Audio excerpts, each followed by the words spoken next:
प्रिय मित्रों, अब हम एक ऐसी खबर का विश्लेषण करने वाले हैं जो देश के 55 करोड़ लोगों से सीधे तौर पर जुड़ी है। यह खबर आपके हर यूपीआई ट्रांजैक्शन से जुड़ी हुई है, इसलिए इसे बहुत ध्यान से देखिए। क्या 55 करोड़ लोगों की पसंद बन चुका यूनिफाइड पेमेंट इंटरफेस यानी यूपीआई पर अब चार्ज लगने जा रहा है? क्या यूपीआई के जरिए पैसा ट्रांसफर करना मुफ्त नहीं रहेगा? आखिर यूपीआई को लेकर यह सवाल क्यों उठ रहे हैं, अब इसे समझिए। मित्रों, आज लोकसभा ने डिजिटल पेमेंट पर मर्चेंट डिस्काउंट रेट यानी एमडीआर चार्ज से जुड़ा बिल पास किया है। इस बिल का नाम है taxation and under laws amendment bill 2026। इस बिल के जरिए payment and settlement system act 2007 में बदलाव का प्रस्ताव है। इस संशोधन से सरकार को भविष्य में यूपीआई पर एमडीआर चार्ज की अनुमति देने का कानूनी अधिकार मिल जाता है। एमडीआर वो फीस है जो दुकानदार या व्यापारी बैंक और पेमेंट एग्रीगेटर को यूपीआई भुगतान के लिए देते हैं। यह बिल उस कानूनी गारंटी को समाप्त कर देता है जिसके तहत अब तक यूपीआई ट्रांजैक्शन पर कोई चार्ज नहीं लग सकता था। मित्रों, इस बिल को लेकर लोगों के मन में बहुत सारे सवाल हैं। लोगों को लग रहा है कि अब यूपीआई करना मुफ्त नहीं रहेगा। वो यूपीआई जिसका इस्तेमाल 55 करोड़ लोग लेन देन के लिए करते हैं, वो यूपीआई जिसके आने के बाद लोगों का जीवन आसान हो गया है। अब घर से निकलते वक्त अपना बटुआ लेकर चलने की जरूरत खत्म हो गई। यूपीआई ने आपके मोबाइल को ही वॉलेट में तब्दील कर दिया। वो यूपीआई जिसके जरिए आप सब्जी वाले से लेके ऑटो वाले तक को पैसे का भुगतान करते हैं, 10 रुपए के सामान से लेके 5 लाख रुपए तक के बिल का पेमेंट कर सकते हैं। लेकिन कानून में बदलाव से लोगों को लगने लगा है कि हर यूपीआई लेन देन पर चार्ज देना पड़ेगा। यहां तक कि कुछ लोग ये भी मानने लगे हैं कि परिवार में किसी सगे संबंधी को भी यूपीआई के जरिए पैसे भेजने पर चार्ज देना होगा।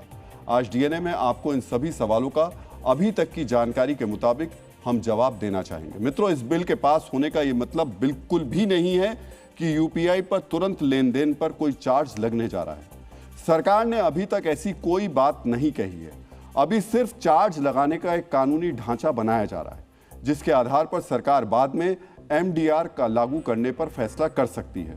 अभी यह भी तय नहीं है कि कितना चार्ज लगेगा। मीडिया रिपोर्ट्स के मुताबिक यह चार्ज 0.25% से लेकर 0.5% तक हो सकता है। यानी 1 लाख रुपए के लेन देन पर 250 रुपए से लेकर 500 रुपए की बात कही जा रही है। लेकिन इस पर भी अभी अंतिम फैसला नहीं हुआ है। यह चार्ज हर लेन देन पर नहीं लगेगा। प्रस्ताव के अनुसार 2000 रुपए से अधिक के यूपीआई भुगतान पर चार्ज लगाया जा सकता है। ये सिर्फ अभी खबरें आ रही हैं, ऐसा सरकार की तरफ से कोई फैसला नहीं लिया गया है।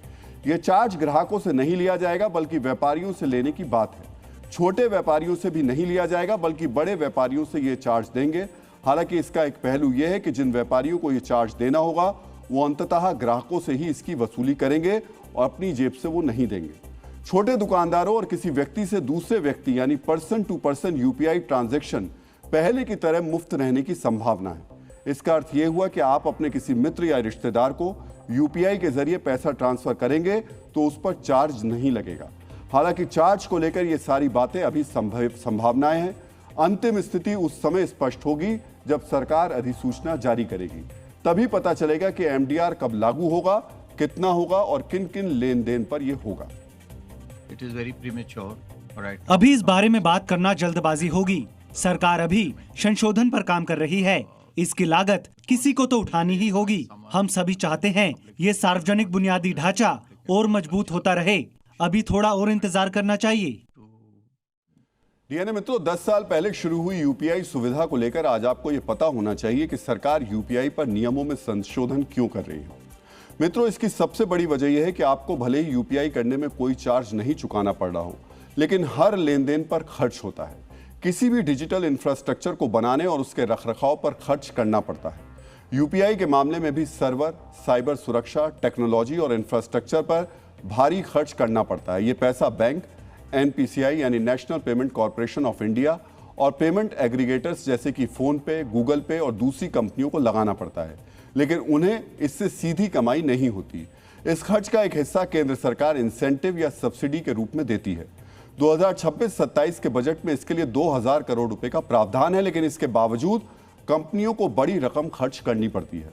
वित्त मंत्रालय की स्थायी समिति की रिपोर्ट के मुताबिक सरकारी सब्सिडी से सिर्फ 11% खर्च पूरा होता है, यानी लगभग 20,000 करोड़ रुपए साल भर में डिजिटल पेमेंट इंडस्ट्री को खर्च करने पड़ते हैं। लंबे समय में इस डिजिटल इकोसिस्टम को आत्मनिर्भर और वित्तीय रूप से टिकाऊ बनाने के लिए माना जा रहा है कि चार्ज लगाया जाए।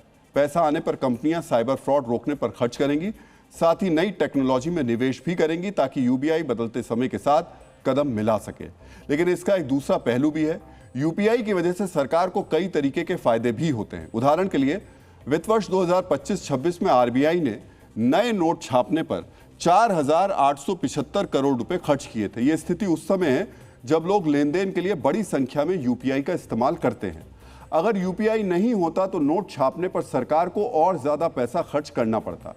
सिर्फ नोट छापने का ही खर्च नहीं बचा है, बल्कि यूपीआई की वजह से बैंकों पर बोझ भी कम हुआ है। यूपीआई से लेन देन के कारण लोगों को बैंक कम आना पड़ता है। इससे स्टाफ और नई ब्रांच नहीं खोलने के रूप में बैंकों की बचत हुई है। यूपीआई के कारण एटीएम का इस्तेमाल भी कम हुआ है। इसके कारण पिछले 2-3 वर्षों में भारत में एटीएम की संख्या में कमी आई है। मार्च 2024 में देश में 2,53,000 एटीएम थे, जो अब घटकर मार्च 2025 में 2,51,000 रह गए हैं। यानी आबादी बढ़ने के बाद भी एटीएम कम हो रहे हैं।